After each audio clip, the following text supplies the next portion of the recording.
தொடர்ந்து நம்மோடு பத்திரிகையாளர் துக்ளக் ரமேஷ் அவர்கள் தொலைபேசி வாயிலாக இணைந்திருக்கிறார். சார் வணக்கம். சார், செங்கோட்டையன் அவர்களுடைய செய்தியாளர் சந்திப்பை நீங்க பார்த்திருப்பீங்க தொலைக்காட்சிகள் மூலம். உங்களுடைய முதற்கட்ட கருத்து என்ன சார்?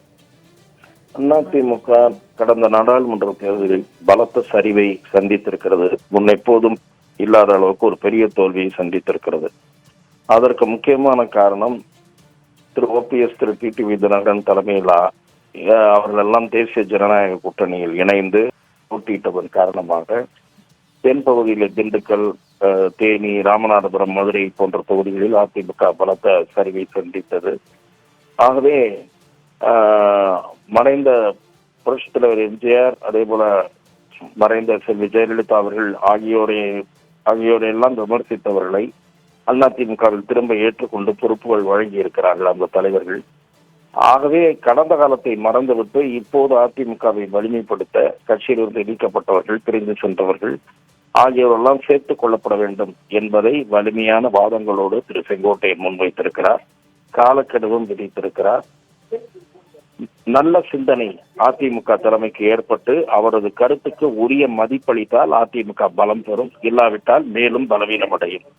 2026 சட்டமன்ற தேர்தலில் அதிமுக வெற்றி அப்படின்ற இலக்கை தாண்டி ஒரு மாபெரும் வெற்றியை அடைய வேண்டும் என்றால் ஒன்றிணைப்பு மட்டும்தான் சாத்தியமே அப்படின்ற ஒரு கருத்தையும் ரொம்ப அழுத்தமாகவே செங்கோட்டையன் தெரிவித்திருக்காரு. தென் மாவட்டங்களுடைய நிலைமையை நீங்க இப்பயும் பாருங்க அப்படின்னு பத்திரிகையாளர்கள்ட்ட கேள்வி எழுப்புறாரு. ஸோ இதெல்லாம் நம்ம சரிப்படுத்தணும்னா ஒன்றிணைவது மட்டும்தான் இறுதி முடிவாக இருக்கும் அப்படின்ற ஒரு கருத்தையும் செங்கோட்டையன் சொல்லியிருக்காரு. இது பற்றி நான் அதைத்தான் திரும்பவும் கூறி வருகிறேன். அதிமுகவில் இருக்கக்கூடிய பல நிர்வாகிகள், சில முன்னாள் அமைச்சர்கள் இந்த கருத்தை, திரு செங்கோட்டையின் கருத்தை தான் அவர்களும் கொண்டிருக்கிறார்கள். ஆனால் அதை திரு எடப்பாடி பழனிசாமியிடம் வெளிப்படுத்துவதற்கு ஏனோ தயங்குகிறார்கள்.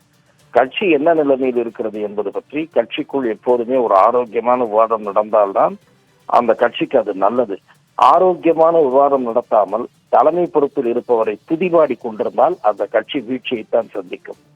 சார், 2026 சட்டமன்ற தேர்தலுக்கு இன்னும் பெரிய கால அவகாசம் எல்லாம் இல்லை, நமக்கு ரொம்பவே குறைந்த கால அவகாசங்கள் தான் இருக்கிறது. எனவே இந்த முடிவை விரைந்து எடுக்கப்பட வேண்டும். அதற்கு ஒரு 10 நாட்கள் நான் கால அவகாசம் வழங்குகிறேன் அப்படின்னு செங்கோட்டையன் காலக்கெடு விதித்திருக்கார். 10 நாட்கள் அவகாசம் என்று சொன்னாலும் கூட அதற்கான பேச்சுவார்த்தைகள், சமிக்ஞைகள் தொடங்கினால் 1 மாதத்திற்குள் முடிக்கலாம் என்று அவர் கூறியிருக்கிறார். நிச்சயமாக பொறுப்பில் இருப்பவர்கள் இதை உணர்ந்து சம்பந்தப்பட்டவர்களிடம் நேரடியாகவோ மறைமுகமாகவோ பேச தொடங்க வேண்டும். அதுதான் இந்த கட்சிக்கு நல்லது. உங்களுடைய கருத்துக்களை பகிர்ந்து கொண்டமைக்கு நன்றி திரு துக்ளக் ரமேஷ்.